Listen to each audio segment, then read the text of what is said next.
তাবিজে মেয়ে টেনে নিয়ে আসছে। সুবহানাল্লাহ। একটা সুতো বেঁধে তাদের দুজনের ছবিকে নাচাচ্ছে আর মানুষকে পাগল করে দিচ্ছে, তাই তো? আর সেখানে দুয়া লেখে তাবিজ ভরে দিয়ে ছবির কাছে রেখে দিয়েছে, আর সেই ছবি সুতো দিয়ে নাচাচ্ছে আর তাবিজগুলো এদিকে ওদিকে ছুটে বেড়াচ্ছে আর মানুষ মনে করছে, তাই তো? এই মেয়ে দুটো তো এবার কাছে কাছে আসছে, আর তারা কিন্তু দুজনাই ঘরে বসে আছে আর এদিকে ছবি নাচাচ্ছে। আর মা খালারা দেখে বলছেন, কি জানে লো, কত বড় পীর, তাবিজে মেয়ে নিয়ে চলে আসছে, পাগল করে দিচ্ছে তাকে। যদি তাবিজে যদি মেয়ে আসতো তাহলে আমরা মুলবিরা কেন ফালতু বসে বসে জলসা করছি? তাহলে আমরা বড় লোকের মেয়েগুলোকে মারতাম তাবিজ আর নিয়ে চলে আসতাম, বিয়ে করে নিতাম, জলসা করার কোনো প্রয়োজন পড়তো না। আমার শ্বশুরের আমি বসে খেতাম, শুধু মারতাম তাবিজ আর দেখে বেড়াতাম কোথায় বড় লোকের মেয়ে আছে, সেই মেয়েটাকে বিয়ে করে নিয়ে আসতাম। পীর আর ঘোড়ার ডিম দুটো এক সমান। ঘোড়ার সাথে ঘোড়ার ডিমের যেমন কোনো মেল নাই, ইসলামের সাথে পীরের কোনো সম্পর্ক নাই। আর ওই জাহাঙ্গীর আলম নাদভি বলছেন পীর মানা যাবে, পীর মানাই যাবে না। কোথায় লেখা আছে, কোন কোরআন হাদিসে লেখা আছে যে আপনাকে পীর মানতে হবে? পীর আপনার কে? পীর আপনাকে জান্নাতে নিয়ে যেতে পারবে না। আপনার পীর আপনাকে জাহান্নামের আগুনের দিকে ঠেলে দিবে। আপনি কোথায় আছেন? আপনি একবার হাদিস কোরআনকে যাচাই করুন।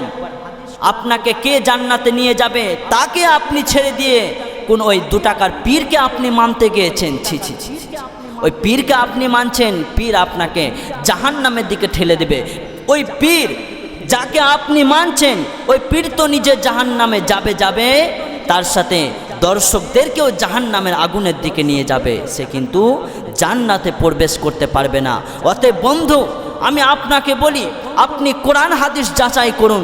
কোরআন হাদিস যাচাই করে আপনি পীর, যদি আপনার মনে হয় যে আপনি পীর মানেন, তাহলে আপনি পীর মানতে পারেন। আগে সঠিকভাবে আপনি হাদিস কোরআনকে যাচাই করুন, সঠিকভাবে আগে আপনি দেখুন। আল্লাহ রাব্বুল আলামিন বলছেন, ফাসআলু আহলা যিকরি ইন কুনতুম লা তা'লামুন। যদি আপনাকে পীর মানতে হয় তাহলে আপনাকে প্রমাণ স্বরূপ মানতে হবে। যারা পীর মানাচ্ছে, যারা পীর দেখাচ্ছে, আপনি তাদেরকে বলুন, আপনি কোরআনে দেখান কোথায় পীর লেখা আছে, তাহলে আমি পীর মানব। কিছুদিন আগে সোশ্যাল মিডিয়ায় দেখলাম, একটা বিশাল বড় একটা পেজে ঢুকলাম, সেখানে ঢুকার পর দেখছি তাবিজে মেয়ে টেনে নিয়ে আসছে। সুবহানাল্লাহ। তাবিজে মেয়ে চলে আসছে। যদি তাবিজে যদি মেয়ে আসতো তাহলে আমরা মুলবিরা কেন ফালতু বসে বসে জলসা করছি? তাহলে আমরা বড় লোকের মেয়েগুলোকে মারতাম তাবিজ আর নিয়ে চলে আসতাম, বিয়ে করে নিতাম, জলসা করার কোনো প্রয়োজন পড়তো না। আমার শ্বশুরের আমি বসে খেতাম, শুধু মারতাম তাবিজ আর দেখে বেড়াতাম কোথায় বড় লোকের মেয়ে আছে, সেই মেয়েটাকে বিয়ে করে নিয়ে আসতাম। তাবিজে আপনি মেয়ে নিয়ে আসতে পারবেন না। আপনাকে দিয়া এবং নিয়ার আপনার সম্পূর্ণ মালিক হচ্ছেন আল্লাহ। আপনাকে কি দেবে, আপনাকে দুনিয়াতে কিভাবে চলতে হবে, আপনি দুনিয়ায় কি পাবেন আর দুনিয়ায় আপনি কি পাবেন না, এটা সমস্ত দায়িত্ব হচ্ছে আল্লাহর। পৃথিবীর কোনো মানুষ, পৃথিবীর কোনো পীর আপনাকে কোনো মেয়ে নিয়ে এসে বিয়ে দিয়ে দিতে পারবে না। আল্লাহ যদি না চান তাহলে আল্লাহ রাব্বুল আলামিন আপনার ওই বিয়েটাকে ক্যান্সেল করবে এবং করাবে। আল্লাহ যদি রাজি থাকেন তাহলে ইনশাআল্লাহ আপনার বিয়ে হবে। কিন্তু কোনো পীর আপনাকে অন্য কোনো মেয়ে ধরে নিয়ে এসে হাত ধরে আপনার সাথে বিয়ে পড়িয়ে দিবে, এটা কোনো দিন হতে পারে না। আবার কি বলছে জানেন, 24 ঘন্টার মধ্যে মেয়েটাকে নিয়ে চলে আসবে আপনার কাছে, আপনার প্রেমে হাবুডুবু খাবে, আপনাকে এমন একটা তাবিজ দেবে, একটা সুতো বেঁধে তাদের দুজনের ছবিকে নাচাচ্ছে আর মানুষকে পাগল করে দিচ্ছে, তাই তো? আর সেখানে দুয়া লেখে তাবিজ ভরে দিয়ে ছবির কাছে রেখে দিয়েছে, আর সেই ছবি সুতো দিয়ে নাচাচ্ছে আর তাবিজগুলো এদিকে ওদিকে ছুটে বেড়াচ্ছে আর মানুষ মনে করছে, তাই তো?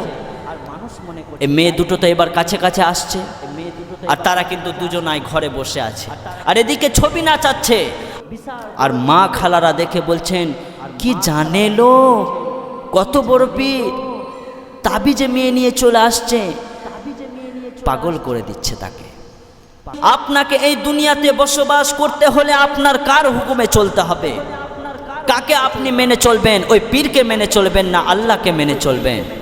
আপনি পীর দিয়ে জান্নাতে যেতে পারবেন না, আপনি পীর দিয়ে জাহান্নামে আপনাকে নিয়ে যাবে, কিন্তু আপনার জান্নাতে প্রবেশ করাতে পারবে না। আপনাকে যারা বলছে আপনি যদি পীর না মানেন তাহলে আপনি জান্নাতে ঢুকতে পারবেন না, কারণ দুতলাতে চাপলে আপনাকে সিঁড়ি দিয়ে উঠতে হবে, আপনি ডাইরেক্ট উঠতে পারবেন না। আপনি তাদেরকে বলুন আমি তোদের পীর গাছেই চাপবো না, আমি ডাইরেক্ট নারকেল গাছে উঠব। ঠেকা এবার আমাকে কে ঠেকাবে? আল্লাহর সাথে আপনার ডাইরেক্ট কানেকশন থাকবে, পীরের সাথে কোনো সম্পর্ক থাকবে না। ইন্না শিরকা লাযুলমুন আযীম। যে ব্যক্তি গলায় তাবিজ ঝুলালো, যে ব্যক্তি গলায় তাবিজ লটকালো, সে শিরক করলো। এই শিরকের গুনাহ আল্লাহ রাব্বুল আলামিন কোনোদিন ক্ষমা করবেন না। আজকে আপনি পীরের মুখে লাত্তি মারুন। আজ থেকে আপনি রাতে শুয়ে শুয়ে ভাবুন, রাতে শুয়ে শুয়ে দেখুন যে আপনার জন্য কোনটা ঠিক হবে, পীর আপনার জন্য ঠিক হবে না ওই ঠিক হবে। আল্লাহ তাবারাক তাআলা বলছেন তুমি যা করবে আমার সাথে ডাইরেক্ট করবে, আমাকে তুমি বলবে আমি তোমার ডাকে সাড়া দিব, কিন্তু তুমি তোমার পীরের কাছে গিয়ে তুমি আমার ডাকে সাড়া পাবে না। কারণ আপনি জীবিত মানুষকে, মৃত্যু মানুষকে আপনি জীবিত করতে পারবেন না।